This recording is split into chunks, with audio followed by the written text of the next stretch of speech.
ইবলিসের চ্যালেঞ্জ শোনেন। কি চ্যালেঞ্জ করছে? ফাবিমা আগওয়াইতানি, হে আল্লাহ, আপনি যে কারণে আমাকে বিচ্যুত করলেন, আমি আমার যে কৃতকর্মের কারণে আপনার রহমত থেকে বঞ্চিত হয়ে গেলাম, আমি সেই আদমের এবং আদমের সন্তানের সরল পথে ওত পেতে বসে থাকবো। কথাটা ভালো করে বোঝেন। ইবলিস চ্যালেঞ্জ করলো কাকে? আল্লাহকে। যে কারণে আল্লাহ আপনি আমাকে বহিষ্কার করলেন, এখন আমি কি করব? আমি এই আদম সন্তানের সরল পথে, আপনাকে পাওয়ার এই পথের আনাচে কানাচে আমি ওত পেতে বসে থাকবো। শুধু তাই নয়, সে আরো বলছে সুম্মা লাআতিয়ান্নাহুম, আমি শুধু বসেই থাকবো না, আমি আদম সন্তানের কাছে আসবো। ডান দিক থেকে আসবো, বাম দিক থেকে আসবো, সামন থেকে আসবো, পিছন থেকে আসবো। আমি আদম সন্তানকে পথভ্রষ্ট করেই ছাড়বো। আপনি আদম সন্তানের বেশিরভাগকে পথভ্রষ্ট পাবেন। ইবলিসের কথা কি বাস্তব প্রতিফলন দেখা যায় এখন সমাজে? বেশিরভাগ মানুষ নামাজ পড়ে না পড়ে না? বেশিরভাগ মানুষ সুদ খায় না খায় না? বেশিরভাগ যুব সমাজ জেনা করতেছে না করতেছে না? বেশিরভাগ লোক মাদক খাচ্ছে না খাচ্ছে না? পৃথিবীর কোনো জায়গায় আল্লাহর বিধান আছে কি নাই? দুই একটা জায়গায় আছে আইওয়াশ, শোডাউন। বেশিরভাগ নারী পর্দায় চলে না চলে না? বেশিরভাগ মানুষ রোজা রাখে না রাখে না? বেশিরভাগ মানুষ যাকাত দেয় কি দেয় না? তাহলে ইবলিস যে বললো আপনি বেশিরভাগকেই শুকরগুজার পাবেন না। বেশিরভাগ মানুষ পরকালের স্বার্থে কাজ করে না দুনিয়ার স্বার্থে কাজ করে? কতজন মানুষ আল্লাহ পাকের দ্বীনটাকে প্রচার প্রসার প্রতিষ্ঠার কথা বলে বা কুরআন সুন্নাহর কথাগুলো মেনে চলে? কতজন মানুষ? বেশিরভাগ লোক মেনে চলে। তাহলে ইবলিস কি সফল না ব্যর্থ? ইবলিসের চ্যালেঞ্জ কি সফল না ব্যর্থ? ইবলিসের কথা সে কিন্তু অক্ষরে অক্ষরে পালন করেছে। আর এই ইবলিসকে আল্লাহ পাক কেন পৃথিবীতে নিয়েছেন? আমাদেরকে পরীক্ষা করার জন্য, যেন আমরা এই সর্বপথ থেকে বিচ্যুত না হই। সামনে যান, আরো কঠিন কথা আছে। ক্বালা খরুজ মিনহা, আল্লাহ পাক বলছেন এখান থেকে বের হয়ে যাও। মাযমুমান মাদহুরা, একদম অপদস্থ লাঞ্ছিত হয়ে এখান থেকে বের হয়ে যাও।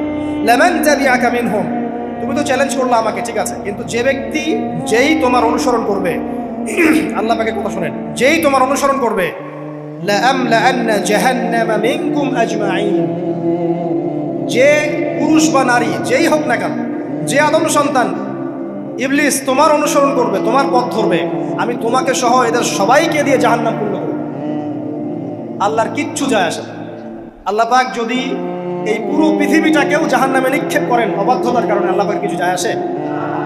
ওই যে আপনাদের এখানে নদী আছে না, কি বালাসী ঘাট, এখানে চর আছে না? চরের মধ্যে একটা বালুর কণার কি দাম আছে বলুন তো? একটা বালুর কণার কোন দাম আছে? এই পুরো মহাবিশ্বে পৃথিবীর অবস্থান এর চেয়েও কম।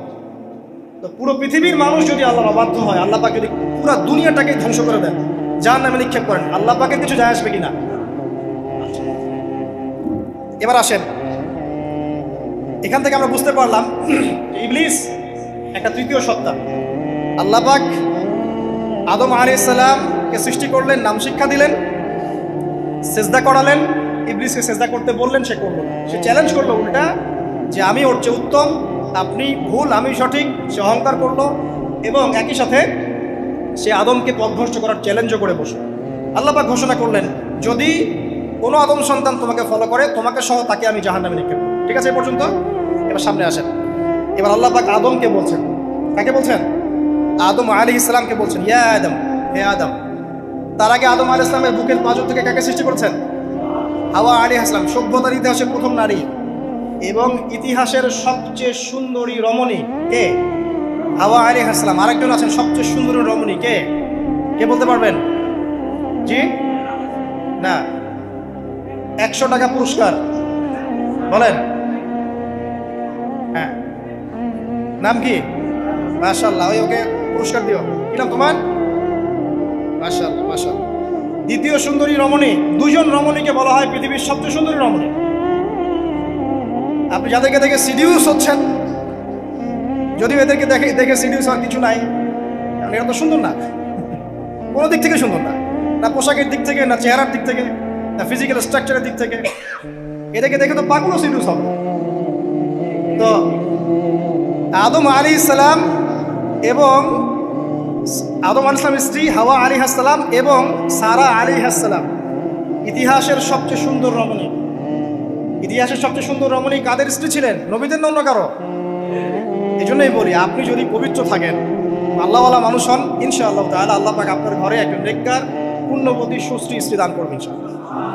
আপনি যদি এইসব অশ্লীলতার গোলক ধাঁধায় পড়ে নিজের ঈমান হারিয়ে ফেলেন, চরিত্র হারিয়ে ফেলেন, সম্ভাবনা খুবই কম যে আপনি একজন দিনদার মেয়ে পাবেন।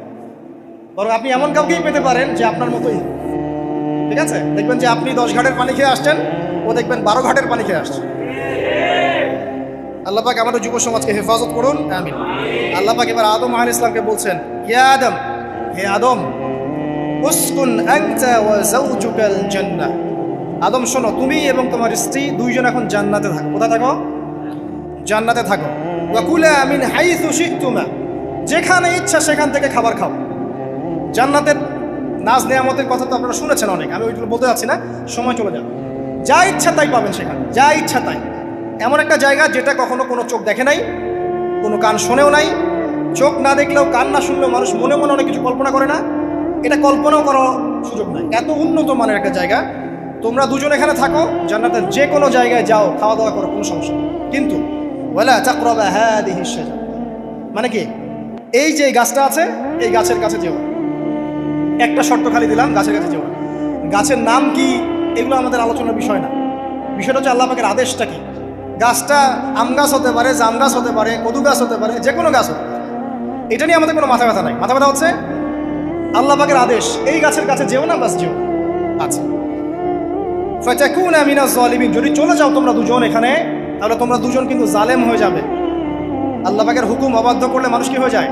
জালেম হয়। এই জন্য আমরা দোয়ায় বলি, আল্লাহুম্মা ইন্নী যালামতু নাফসি, বলি না?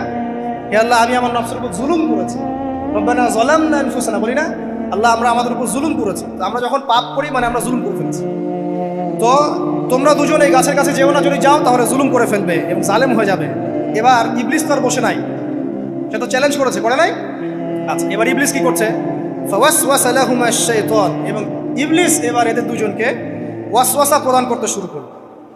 ইবলিস কি করলো? ওয়াসওয়াসা প্রদান করতে শুরু করলো। ওয়াসওয়াসাটা এমন ছিল যে, হাল আদুল্লুকা আলা শাজারাতিল খুলদি ওয়া মুলকিন লা ইয়াবলা। ইবলিস এসে আদম এবং হাওয়া আলাইহিস সালাম তাদেরকে উস্কে দিতে লাগলো যে, আমি কি তোমাদেরকে এমন কোনো গাছের কথা বলবো যেই গাছের ফল খেলে তোমরা চিরস্থায়ী হয়ে যাবে, কখনো মরবে না, এবং এমন রাজত্ব পাবে যে রাজত্বের কোনো ক্ষয় নেই। ইবলিসের টোপটা কি দেখলেন? চিরস্থায়িত্বের টোপ এবং কিসের টোপ? রাজত্বের টোপ। এটা সূরা তহার মধ্যে আছে। অন্য সূরায় আছে যে, আমি কি বলে দিব এমন গাছের কথা যেই গাছের ফল খেলে তোমরা ফেরেশতা হয়ে যাবে, কখনো মরবে না। তাহলে চিরস্থায়িত্বের টোপ এবং এই যে কিসের? রাজত্বের এই যে টোপ, এই দুইটা হচ্ছে মানুষকে আল্লাহর পথ থেকে ডিসিভ করার একটা মানদণ্ড। কথা বুঝতে পারছেন? এই পৃথিবীতে যত মানুষ পথভ্রষ্ট হয়ে গেছে জন্য হয়েছে অনেকেই, আর অনেকে চিরস্থায়িত্বের জন্য হয়েছে। ফেরাউন নমরুদ চিরস্থায়িত্বের লোভে পড়ে পথভ্রষ্ট হয়নি? আর ওই সময় থেকে শুরু করে এখনকার বিশ্বে যারা ক্ষমতাধর, এরা কি ক্ষমতার দাপটে পথভ্রষ্ট হচ্ছে না? এই দুটো হচ্ছে মানুষকে পথভ্রষ্ট করার মাধ্যম। ইবলিস খুব ভালো করেই জানতো। এটা কথা বলি নাই, যখন আদম আলাইহিস সালামকে তৈরি করে রাখা হয়েছে, সৃষ্টি করে রাখা হয়েছে, ইবলিস এর চারপাশে রাউন্ড দিচ্ছিল, তাওয়াফ করছিল, তাওয়াফ। এবং মানব শরীরের এবং মানব মস্তিষ্কের, মননের দুর্বল পয়েন্টগুলো সে ফাইন্ড আউট করছিল। কারণ সে কিন্তু অনেক জ্ঞানী ছিল, সে কিন্তু প্রচণ্ড জ্ঞানী ছিল। এখনও কিন্তু সে প্রচণ্ড জ্ঞানী, এবং তার অভিজ্ঞতা ঝুলি এখন অনেক বেশি, তাই না? ওর বয়স হয়ে গেছে না, এখন প্রচুর বয়স। তো তাওয়াফ করে করে সে মানুষের দুর্বল জায়গাগুলো ফাইন্ড আউট করেছে। একটা হচ্ছে পেট, একটা প্রবৃত্তি, একটা হচ্ছে নারীর প্রতি আসক্তি, ঠিক আছে, একটা ক্ষমতার লোভ, একটা চিরস্থায়িত্বের লোভ। এগুলো হচ্ছে মানুষের দুর্বল জায়গা। ইবলিস এগুলো ফাইন্ড আউট করে ওইভাবে চাল দিয়েছে। কথা বুঝতে পারছেন? একটু খেয়াল করে দেখেন, এখনকার বিশ্বে যত অন্যায় হচ্ছে, ম্যাক্সিমাম পাপ হচ্ছে পেটের কারণে। পেট। সুদ খায় কেন? পেটের কারণে। ঘুষ খায় কেন? পেটের কারণে। ইভেন যে এখন জেনা করছে, ওদেরকে তো এখন যৌনকর্মী বলতে হয়, তাই না? সম্মান দিয়ে কথা বলতে হয়। তো যৌনকর্মী যারা, তারাও দেখবেন পেটের কারণেই করছে, পেটের কারণে। তারপর দেখবেন মানুষের সম্পদ আত্মসাৎ, ওই যে ছেলে মেয়ে বাল বাচ্চার জন্য। পেট মানে মূল জিনিসটা কি? পেট। এবং চিরস্থায়িত্ব, ক্ষমতার দাপট আর প্রবৃত্তির দাসত্ব, এগুলো হচ্ছে মানুষের সবচেয়ে দুর্বল পয়েন্ট। দেখবেন ম্যাক্সিমাম পাপ হচ্ছে মেয়েদের কারণে। মেয়েদের কারণে না? মেয়ের পিছনে। মেয়ের পিছনে আপনি চলে গেছেন, এখানে আত্মহত্যা করছে কেউ, কেউ এখানে আপনার জেনা করছে, কেউ ধর্ষণ করছে, কেউ পরকে লিপ্ত হচ্ছে। মানে মেয়েরই কোনো পাপ। যে বলে না, দুইটা পাপ যাকে পেয়ে গেছে তার লাইফটা ক্র্যাশড। একটা হচ্ছে মেয়ে, একটা হচ্ছে টাকা। অর্থ সম্পদের লালসা যার মধ্যে পেয়ে বসেছে, এর জীবন শেষ। আর যার মেয়ের নেশা আছে, মেয়ের নেশা যার মধ্যে আছে এর জীবন শেষ। একে আপনি হেদায়েতের পথে আনতে পারবেন না ইল্লা মাশাআল্লাহ, আল্লাহ পাক যদি না চান। আসেন, আর ইবলিস তাওয়াফ করছিল এবং সে কিন্তু টোপ দিল, চিরস্থায়িত্বের টোপ দিল এবং কিসের টোপ দিল? ফেরেশতা হয়ে যাবে, অমর হয়ে যাবে। এবার আমাদের পিতামাতা আদম এবং হাওয়া আলাইহিস সালাম তারা কিন্তু ফল খেয়ে ফেললেন। আর এটা এমন নয় একবার ওয়াসওয়াসা দিয়েছে বাস খেয়ে ফেলেছেন, এমন নয়, কন্টিনিউয়াসলি সেই কাজটা করেছে। একটা মানুষ যখন জেনা করে, ইবলিস কি একবার এসে বললেই কেউ জেনা করে ফেলে? আস্তে আস্তে কিন্তু মানুষ জেনার পথে যায়। ওই যে প্রথমে একদিন অনেক দিন একটা লেকচার দিয়েছিলাম না, প্রথমে গার্লফ্রেন্ড বয়ফ্রেন্ড একটা সম্পর্ক হয়, তাই না? তারপর কথাবার্তা হয়, মোবাইল ফোন এক্সচেঞ্জ করে, নোট এক্সচেঞ্জ করে, কফি খায়, আস্তে আস্তে ডেটিংয়ে যায়, পরে দেখবেন এক পর্যায়ে গেছে না এভাবে। আর যারা ধর্ষক এতে ডাইরেক্ট অ্যাকশন, এত সময় নাই, ডাইরেক্ট। তো ইবলিস প্রতিটা পাপ মানুষকে ধাপে ধাপে করা। দেখবেন ইবলিস এখানেও কিন্তু আমাদের পিতামাতাকে ধাপে ধাপে ওইদিকে নিয়ে গিয়েছে। এবার আসেন, আমাদের পিতামাতা ফল খেয়ে ফেলবেন, এই জায়গাটা খুব ভালো করে বোঝেন। এই ফল খাওয়াটা আল্লাহর অবাধ্যতা না। আল্লাহ পাক বলেছিলেন না যে জালেম হয়ে যাবে, আল্লাহ পাকের অবাধ্য হলেন। অবাধ্যতার ফলাফলটা কি হলো এবার শোনেন। আমরা সবাই জানি অবাধ্যতার ফলাফল কি, আল্লাহ পাক জান্নাত থেকে নামিয়ে দিয়েছেন, তাই তো? এর আগে আরেকটা ফলাফল হয়েছে। এই ফলাফলের সাথে আমাদের বর্তমান সময়কার যে ইস্যুটা চলছে, পোশাক, নারী, সংস্কৃতি, হাবিজাবি, হ্যাঁ, বেহায়াপনা, বেলাল্লাপনা, এই ইস্যুটা এখানে জড়িত। এটা আমারও বুঝতে এবং খুঁজে পেতে সময় লেগেছে। আমরা সবাই পড়েছি স্টুডেন্ট লাইফে, আদম এবং হাওয়া আলাইহিস সালাম আদেশ লঙ্ঘন করেছেন, সাথে সাথে আল্লাহ পাক জান্নাত থেকে কি করেছেন? নামিয়ে দিয়েছেন। ইবলিসকেও নামিয়ে দিয়েছেন, তারপরে হায়াত দিয়েছেন, এখানে পরীক্ষা করছেন, এই তো। এখানে আল্লাহ পাক দেখবেন আমাদের আমল কেমন, আমল ভালো হলে আবার জান্নাতে, খারাপ হলে আবার জান্নাত। কিন্তু এর আগেও একটা ঘটনা ঘটেছে। যে মুহূর্তে আমাদের পিতামাতা ফল খেয়েছেন, গাছের কাছে গিয়েছেন, আল্লাহ পাকের আদেশটা লঙ্ঘন করেছেন, সাথে সাথে তাদের গায়ের পোশাকটা খুলে পড়ে গেছে। আমি বুঝাতে পারি নাই, পুরো মহাবিশ্বের প্রথম লজ্জা, প্রথম অপমান, প্রথম শাস্তি, ঠিক আছে, আল্লাহর অবাধ্যতার প্রথম পরিণাম লজ্জাহীনভাবে গা থেকে কাপড় খসে পড়ে যাওয়া, ন্যাংটা হয়ে যাওয়া। ন্যাংটা বাংলা ভাষায় বুঝতে পারছেন?